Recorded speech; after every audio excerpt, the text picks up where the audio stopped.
एक गांव में एक किसान परिवार रहता था। किसान की 4 बेटी थी, जिसमें बड़ी बेटी की शादी कर दी थी और छोटी बेटी सुमन सुमन की बड़ी बहन भी वहीं रहती थी। किशोरी लाल जी के दामाद खेती बाड़ी में हाथ बटाया करते थे और वो सब बहुत ही खुश रहते थे। एक दिन किशोरी लाल जी अपने दामाद से बोले कि हमारी सुमन बड़ी हो गई है, अब तो खेती भी अच्छी अच्छी पैदावारी हुई है, इस साल अपनी सुमन की शादी कर देंगे।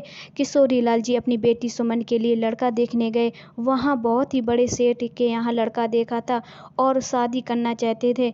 सेठ जी किशोरी लाल जी से कहा, दहेज में क्या दोगे? किशोरी लाल जी इतने खुश थे कि उन्होंने कहा, सेठ जी जो हमारे पास है वो सब हम दे देंगे। ठीक है किशोरी लाल जी, हमें ये रिश्ता मंजूर है, लेकिन शादी इसी महीने करेंगे। किशोरी लाल जी कहने लगे, ठीक है सेठ जी, शादी इसी महीने हो जाएगी। अब मैं चलता हूँ सेठ जी। किशोरी लाल जी इतने खुश थे कि उनकी बड़ी बेटी की शादी ज़्यादा बड़े घर में नहीं हुई थी, उनके जैसा ही गरीब परिवार में हुई थी। छोटी बेटी सुमन की शादी बड़े घर में हो रही थी, तो वो बहुत ही खुश थे। किशोरी लाल जी अपने परिवार को ये खुशखबरी दी तो सब बहुत ही खुश हुए और शादी की तैयारी में लग गए। शादी के कुछ ही दिन बचे थे कि अचानक खेती में बड़ा ही घाटा हो गया। किशोरी लाल जी को बहुत ही बड़ा झटका लगा। यह बात बर्दाश्त न हुई और फूट फूट कर रोने लगे। किशोरी लाल जी के दामाद कहने लगे, पिताजी आप चुप हो जाइए, सब कुछ अच्छा होगा और हमारे पास जो भी है वो सब हम सुमन की शादी में लगा देंगे, आप घबराइए मत। ये सब सुमन वहाँ खड़े होकर सुन रही थी कि सुमन ने पिताजी के गले लग कर रोने लगी और बोली, पिताजी मुझे ये शादी नहीं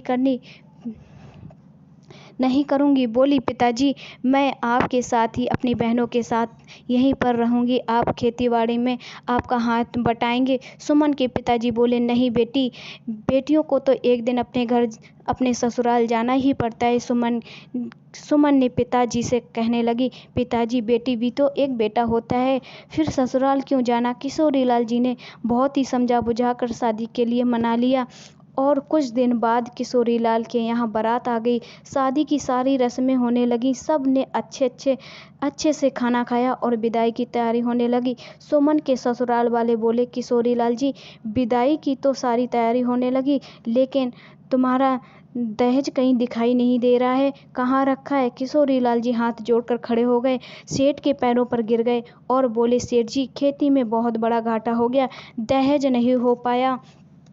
सेठ जी बोले, क्या कह रहे हो किशोरी लाल जी, तुमने तो कहा था सब देंगे। किशोरी लाल जी कहने लगे कि हम सब कुछ देंगे, दहेज का सारा सामान देंगे, लेकिन अभी नहीं है, बाद में हम दे देंगे। सेठ जी बोले, हम अपने घर वापस जा रहे हैं, जब दहेज हो जाए तो अपनी बेटी को भेज देना। किशोरी लाल जी रोकर अपनी पगड़ी सेठ के पैरों पर रख दी और बोले, सेठ जी ये हमारी पगड़ी नहीं, हमारी ज़िंदगी, हमारी इज्जत और कमाई है। सेठ जी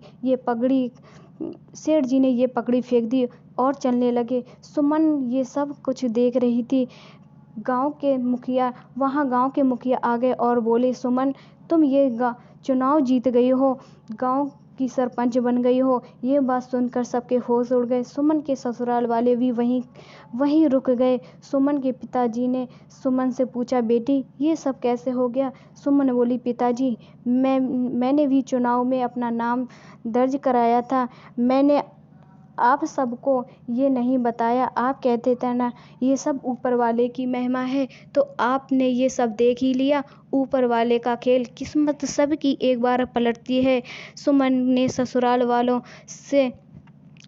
के ससुराल वाले किशोरी लाल कहने लगे, किशोरी लाल विदाई नहीं करनी, विदाई का समय हो गया है। सुमन ने कहा, रुकिए पिताजी, अब मैं ससुराल नहीं जाऊंगी। पिताजी बोले, नहीं बेटा ऐसे नहीं बोलते। सुमन ने कहा, पिताजी दहेज तो आपने दिया ही नहीं, मेरे ससुराल वालों को तो यहाँ का खाना भी अच्छा नहीं लगा, मेरे पति को तो यहाँ खाना पीना कुछ अच्छा नहीं लगा और उनके दोस्तों को ना पिज़्ज़ा बर्गर कुछ भी नहीं मिला और मेरे जेठ जी को तो पनीर में नमक ही नहीं लगा, सासू माँ को तो रसगुल्ले में चाशनी नहीं मिली, मेरे ससुर जी को तो पानी नहीं अच्छा लगा। इतनी कमियां निकली, क्या पता ससुराल वाले कैसे जाऊं, क्या पता मुझ में भी कोई कमी निकले। पिताजी पनीर आपने तो नहीं बनाया था, ना ही आपने रसगुल्ले बनाए और ना ही आपने यहाँ का पानी भरवाया। ये तो सब हलवाई का काम था। तो ये सारी कमियां आप में क्यों निकाली गई? आपने तो अपनी ज़िंदगी भर की कमाई बेटी की शादी में लगा दी और मेरे ससुराल वालों में ये सब अच्छा नहीं लगा। सेठ जी बोले मुझे माफ़ कर दो। सुमन कहने लगी नहीं नहीं, माफ़ी मुझसे नहीं, मेरे पिताजी से मांगिए। सेठ जी बोले किशोरी लाल जी मुझे माफ़ कर दो, मैं बहू नहीं, आपसे आपकी बेटी मांग रहा हूँ। किशोरी लाल जी ने अपनी बेटी के सर पर हाथ फेरा और बोले बेटी ससुराल में खुश रहना, तुम्हारी खुशी में हमारी खुशी है। किशोरी लाल जी ने अपनी खुश होकर कहा मेरी 4 बेटी नहीं 4 बेटे हैं। इस कहानी से हमें क्या सीखने को मिलता है कमेंट में ज़रूर बताइए। लाइक करिए, शेयर करिए, सब्सक्राइब करिए। बाय बाय दोस्तों।